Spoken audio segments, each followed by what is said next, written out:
அன்பார்ந்த தமிழ் சொந்தங்களே, சகோதர சகோதரிகளே, பெற்றோர்களே, பெரியோர்களே, உங்கள் அன்பு தம்பி அண்ணாமலை இந்த காணொளி மூலமாக உங்களிடம் சில கருத்துக்களை பதிவு செய்ய வேண்டும் என்று பேசிக் கொண்டிருக்கின்றேன்.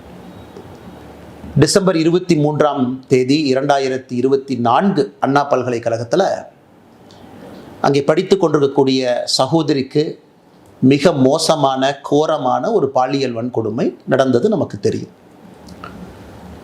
23ஆம் தேதி நடந்த அந்த பாலியல் வன்கொடுமை 24ஆம் தேதி 25ஆம் தேதி ஒரு குற்றவாளியை கைது செய்தாங்க.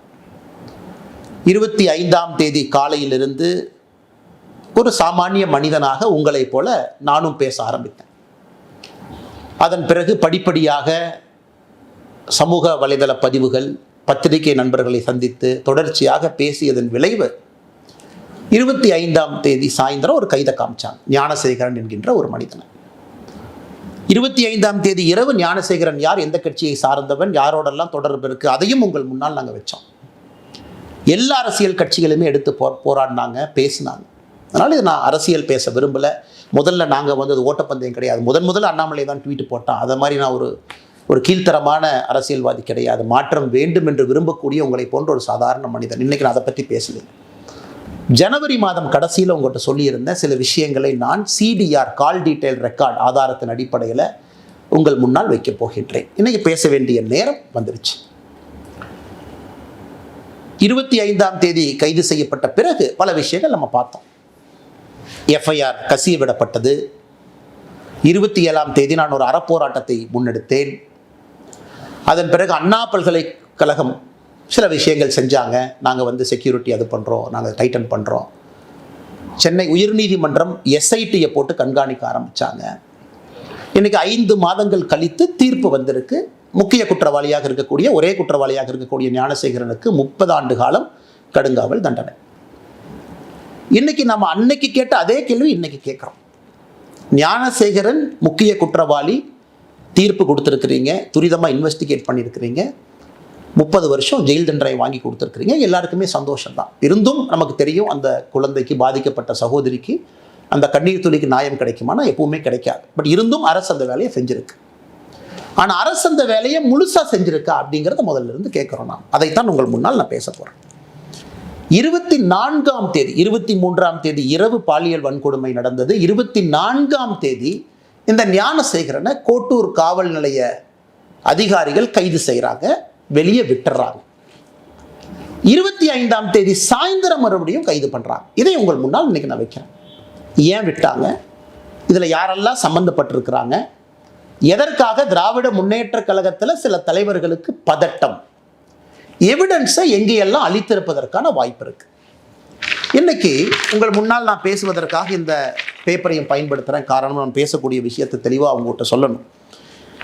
ஞானசேகரனை பொறுத்தவரை கிராவிட்டி பிரியாணி என்கின்ற ஒரு கடையை நடத்தி வருகின்றான். அன்னைக்கு சம்பவம் நடந்த பொழுது கையில் இருந்த அலைபேசி எண் 9042977907. இதுதான் ஞானசேகரன் பயன்படுத்திய மொபைல் நம்பர்.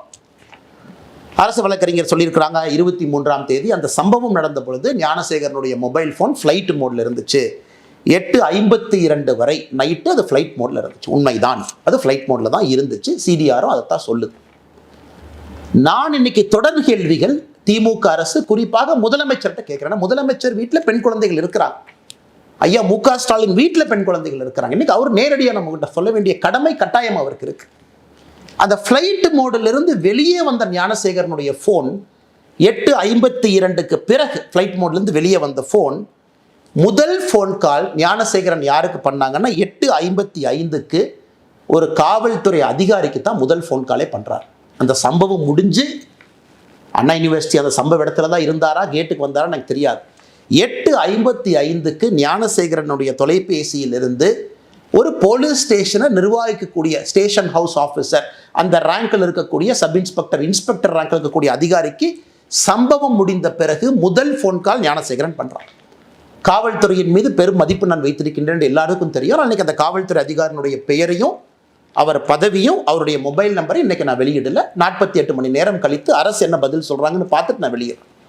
8:55க்கு காவல்துறை அதிகாரிக்கு செஞ்ச முதல் ஃபோன் கால் எதற்காக? அந்த காவல்துறை அதிகாரி 6 நிமிடம் கழித்து 9:01 திரும்ப ஞானசேகரனுக்கு அந்த காவல்துறை அதிகாரி கூப்பிடுறார். எதற்காக? ஸோ குற்றம் செஞ்ச பிறகு அக்யூஸ்ட் கூப்பிடுற முதல் ஆள் லோக்கல்ல இருக்கக்கூடிய ஒரு காவல்துறை அதிகாரி. விசாரிச்சிங்களா? காவல்துறை அதிகாரிக்கு என்ன ரிப்போர்ட்டிங், என்ன ஞானசேகரன் பண்றான்? குற்றம் செய்த பிறகு அது சார்ஜ் ஷீட்ல கொண்டு வந்தீங்களா? அதிகாரிக்கும் இவனுக்கும் இதுக்கு முன்னாடி ஏதாச்சும் தொடர்பா இருக்கா? ஏன் நான் திரும்ப திரும்ப கேட்கிறேன்னா, மே 14 ஞானசேகரன் மீது 2வது எஃப்ஐஆர் சிபிசிஐடி ரெஜிஸ்டர் பண்ணியிருக்காங்க. December 23 offence, first FIR. இது போன்ற இன்ன பெண்கள் பாதிக்கப்பட்டிருக்கின்றார்களா? அண்ணா யூனிவர்சிட்டியில் ஒரு கேஸ் மட்டுமா, இன்னும் மல்டிபிள் கேசஸா? இதே மோடஸ் ஆபரண்டியை பயன்படுத்தினானா? ஸோ அரசு என்ன பண்றாங்க, மே 14 வெளியே ரெஜிஸ்டர் பண்ண எஃப்ஐஆரையும் சீக்கிரட்டா வச்சுக்கிட்டாங்க, நமக்கு சொல்லல. பாலியல் வன்கொடுமை மற்றும் ஒரு வழக்கு ஞானசேகரன் மீது மே 14 சிபிசிஐடி, அது எந்த ஸ்டேஜில் இருக்குன்னு யாருக்கும் தெரியாது. அதனால தான் அந்த கேள்வியை கேட்கிறேன். இதுல முக்கியமான விஷயம், 24 குற்றம் செய்த பிறகு அடுத்த நாள் ஞானசேகரன் என்ன செய்யறான்? சிடிஆரை பொறுத்த வரைக்கும் பிஹேவியர் எப்படி இருக்கு? அந்த பகுதி 170வது பிளாக் வட்ட செயலாளர், ஒரு முக்கியமான திராவிட முன்னேற்ற கழகத்தினுடைய மூத்த தலைவர் கோட்டூர் சண்முகம். கோட்டூர் சண்முகமும் ஞானசேகரனும் அன்னைக்கு 24 காலையிலிருந்து சாயந்தரம் வரைக்கும் 6 முறை பேசுறாங்க. நீங்க கேட்கல, என்னங்க அரசியல் கட்சியில் 2 பேர் இருக்கிறாங்க, பேசலாம் இல்லைங்க. அதுக்கு முன்னாடி ஒரு வார பேட்டர்ன், அதுக்கப்புறம் ஒரு வாரம் இருக்கக்கூடிய பேட்டர்னை வச்சு நான் அனலைஸ் பண்ணி சொல்றேன். 24 காலை 7:27 முதல் கால் துவங்குது. 4:01 PM வரைக்கும், சாயந்தரம் 4 மணி 1 நிமிடம் வரை 5 முறை பேசுறாங்க 2 பேரும். அதன் பிறகுதான் ஞானசேகரன் போலீஸ் ஸ்டேஷனுக்கு கூட்டிட்டு போறாங்க, கோட்டூர் போலீஸ் ஸ்டேஷனுக்கு. ஒரு 4 மணி நேரம் பேசல. அந்த நேரத்தில் ஞானசேகரன் காவல் நிலையத்துக்குள்ள வச்சிருக்கணும். வெளியே வந்த பிறகு ஞானசேகரனும் கோட்டூர் சண்முகம் மறுபடியும் பேசுகிறாங்க. ஸோ எதுக்கு கோட்டூர்புரம் காவல் நிலைய அதிகாரிகள் ஞானசேகரனை 24 போலீஸ் ஸ்டேஷன் எதுக்கு கூட்டிட்டு போனீங்க? எதுக்கு வெளியே விட்டீங்க? எவிடன்ஸ் அழிக்கவா? செல்போன் ரெக்கார்ட்ஸ் அழிக்கவா? இல்லை செல்போனில் இருக்கக்கூடிய வீடியோவை டெலீட் பண்ணவா? இல்லை அண்ணா யூனிவர்சிட்டியில் கேமரா ஒரு வேளை ஃபங்க்ஷன் ஆகி இருந்தால் அதெல்லாம் கழட்டி தூக்கி வீசவா? எதற்காக 24 கைது செய்யப்பட்ட ஞானசேகரன் கோட்டூர் போலீஸ் ஸ்டேஷன்லேருந்து எதற்காக வெளியே விடப்பட்டார்? இந்த நேரத்தில் ரொம்ப முக்கியமான விஷயம், ஞானசேகரன் கோட்டூர் காவல் நிலையத்திலிருந்து வெளியே வந்த பிறகு நைட்டு 8:30 மணிக்கு மேலே 24 இரவு தமிழகத்தினுடைய சுகாதாரத்துறை அமைச்சர் அண்ணன் மா சுப்பிரமணியம் அவர்களும் கோட்டூர் சண்முகமும் பேசுகிறாங்க. இது கோட்டூர் சண்முகத்தினுடைய சிடிஆரை பார்த்தீங்கன்னா, ஞானசேகரன் வெளியே வந்ததுக்கு அப்புறம் கோட்டூர் சண்முகத்தினுடைய பிஹேவியரல் பேட்டர்ன் மா சுப்பிரமணியத்தை கூப்பிடுறார். 8:30 மணிக்கு பேசுறாங்க. 8:32 மணிக்கு மா சுப்பிரமணியம் கோட்டூர் சண்முகம் மறுபடியும் பேசுறாங்க. இது எல்லாம் நம்ம நல்லா புரிஞ்சுக்கணும். எதற்காக, யாரை காப்பாத்துறதுக்காக இவ்வளவு பதட்டம்? அண்ணா பல்கலைக்கழகத்தில் பணிபுரியக்கூடிய நடராஜன் ஒருத்தர், ஒரு முக்கியமான அதிகாரி, கேட் கண்ட்ரோல் அவர் கையில் இருக்கு. அதெல்லாம் காவல்துறை நீங்க தான் சொல்லணும், எல்லாம் என்னுடைய வேலை கிடையாது. 48 மணி நேரம் கழிச்சு அந்த நடராஜன் யாருன்னு பேசுவோம். ஒரு பிஆர்ஓவா, கேட் யார் கண்ட்ரோலில் இருக்குன்னு. அந்த அண்ணா பல்கலைக்கழகத்தில் இருக்கக்கூடிய நடராஜனும் கோட்டூர் சண்முகமும் எத்தனை முறை பேசியிருக்காங்கன்னா, டிசம்பர் 23 பேசியிருக்காங்க, டிசம்பர் 24 பேசியிருக்காங்க, டிசம்பர் 25 பேசியிருக்காங்க, டிசம்பர் 26 பேசியிருக்காங்க. மொத்தமாக இந்த 4 நாட்களில் கோட்டூர் சண்முகமும் அண்ணா பல்கலைக்கழகத்தில் பணி செய்யக்கூடிய நடராஜனும் 13 முறை பேசியிருக்கின்றார்கள். 13 முறை. நான் ஏற்கனவே சொன்னது போல 24 குற்றம் நடந்த அடுத்த நாள் வெளியே வந்த ஞானசேகரனும் கோட்டூர் சண்முகமும் 8:34 மறுபடியும் பேசுறாங்க. கோட்டூர் சண்முகம் இதோடு நிக்கலிங்க. ஞானசேகரன்ட்ட 8:34 சாயந்தரம் மணிக்கு பேசிய பிறகு கோட்டூர் சண்முகம் யார்கிட்ட பேசுறாங்கன்னா, இன்னொரு காவல்துறை உயர் அதிகாரி, ஏன்னா காவல்துறை மீது மரியாதை இருக்கின்ற காரணத்தினால உயர் அதிகாரியுடைய பேர் அந்த நேரத்தில் சொல்லல, 8:59 சாயந்தரம் ஃபோன் பண்றார் Kottur Shanmugam, tax to that police officer. 9:07 மறுபடியும் Kottur Shanmugam tax to that police officer. இதெல்லாம் 24 இரவு. நல்லா நீங்க மக்களை யோசிச்சு பாருங்க. 24 பதட்டம், காவல்துறை கூட்டிட்டு போறாங்க, காலையிலிருந்து பேசுறாங்க, மா சுப்பிரமணியத்திட்ட பேசுறாங்க, தமிழகத்தினுடைய சுகாதாரத்துறை அமைச்சர், காவல்துறை அதிகாரிகிட்ட பேசுறாங்க, அண்ணா யூனிவர்சிட்டியில பணிபுரியக்கூடியவங்ககிட்ட பேசுறாங்க. அந்த 24th night is the most crucial night. காரணம், எவிடன்ஸ் அளிக்கப்படுது. உள்ள போயிட்டு வெளியே வந்த ஞானசேகரன் எவிடன்ஸ் அளிக்கப்படுது. ஏன்னா இவங்க ரெஜிஸ்டர் பண்ண 11 செக்ஷன்ல, நான் புதுசாக அது பொருளை கலப்பினீங்க சொல்லல, தமிழகத்தினுடைய எஸ்ஐடி ரெஜிஸ்டர் பண்ண 11 செக்ஷன்ல ஒரு செக்ஷன் எவிடன்ஸ் அளிச்சதுக்காக ஒரு செக்ஷனை போட்டிருக்கான். அப்ப என்ன எவிடன்ஸ் அளிக்கப்பட்டது? அதன் பிறகு 25ஆம் தேதி காவல்துறை சொல்றாங்க ஞானசேகரன் சாயந்தரம் கைது பண்ற பிறகு அண்ணா யூனிவர்சிட்டி சிசிடிவி வேலை செய்யல, செல்போன்ல எங்களுக்கு தெரியல. மே 14ஆம் தேதி தான் சொல்றாங்க இன்னொரு பாலியல் வன்கொடுமை வழக்கு ஞானசேகரன் மீது பதிவு செஞ்சிருக்கிறாங்க. அதை பத்தி யாரும் நம்ம பேசல, அது எந்த ஸ்டேஜில் இருக்குன்னு கூட தெரியாது. 25ஆம் தேதி காவல்துறையை பொறுத்தவரை பிளாங்க். ஞானசேகரனை கைது செய்த பிறகு பிளாங்க். ஸோ கோட்டூர் சண்முகத்திற்கு எதற்காக இவ்வளவு பதட்டம்? அந்த பகுதியினுடைய திராவிட முன்னேற்ற கழகத்தினுடைய வட்ட செயலாளர். அப்போ காவல்துறை எஸ்ஐடி அதிகாரிகள் கோட்டூர் சண்முகத்தை கூப்பிட்டு விசாரிச்சிங்களா? ஸ்டேட்மெண்ட் எடுத்தீங்களா? கோட்டூர் சண்முகம் எந்த காவல்துறை அதிகாரிகிட்ட பேசினாங்க, அவங்கள கூப்பிட்டு பேசுனீங்களா? மா சுப்பிரமணியம் அமைச்சரை போலீஸ் ஸ்டேஷனை கூப்பிட்டீங்களா? எஸ்ஐடி மா சுப்பிரமணியம் அவன்கிட்ட கேட்டிங்களா? எதற்காக ஃபோன் வந்துச்சு, எதற்காக நீங்கள் பேசுனீங்க, இந்த பேட்டர்னில் எதற்காக நீங்கள் இன்வால்வ் ஆகிருக்கிறீங்க, இந்த கேள்விகளை நம்முடைய எஸ்ஐடி அதிகாரிகள் கேட்டிங்களா? அன்பு சொந்தங்களே, இந்த நேரத்தில் நீங்கள் 2 விஷயத்தை பார்க்கணும். இந்த 24ஆம் தேதி இவ்வளவு நான் சொல்ல இன்னைக்கு பாதிக்கப்பட்ட மாணவியினுடைய வழக்கறிஞர் சொல்றாரு, அதே 24ஆம் தேதி 2 காவல்துறை அதிகாரிகள் அந்த மாணவியை பார்த்து எஃப்ஐஆர் வேண்டாமா, எஃப்ஐஆர்லாம் போட்டால் வாழ்க்கை கெட்டு போயிருமா, எஃப்ஐஆர் கொடுக்காதேன்னு 2 பேர் சொல்றாங்க. 2 காவல்துறை அதிகாரி, ஒருத்தர் மஃப்டியில் வர்றாங்க, ஒருத்தவங்க யூனிஃபார்ம்ல வர்றாங்க. நான் சொல்லுகின்ற இவ்வளவு விஷயங்கள் 24ஆம் தேதி நடக்கும் பொழுது 2 காவல்துறை அதிகாரிகள் அதே 24ஆம் தேதி மாணவிகிட்ட எஃப்ஐஆரை எடுக்க 1 ஃபுல் டே டிலே பண்றாங்க.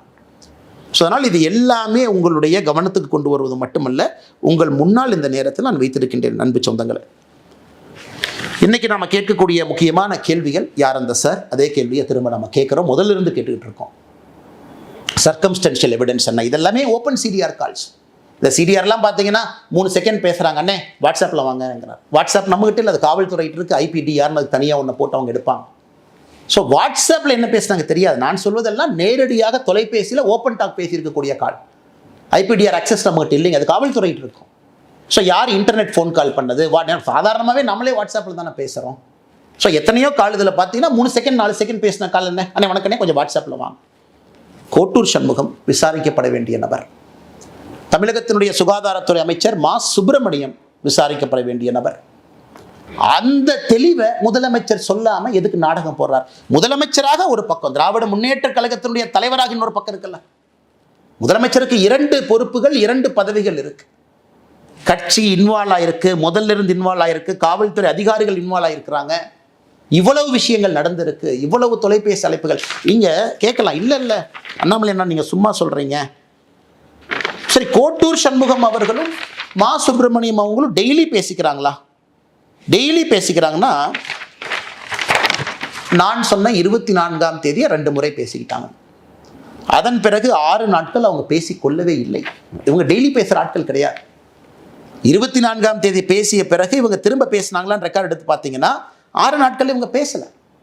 அதனால் 24ஆம் தேதி பல விஷயங்கள் நடந்திருக்கிறது. அங்கே தான் யார் அந்த சார் ஒளிஞ்சிருக்கிறார்.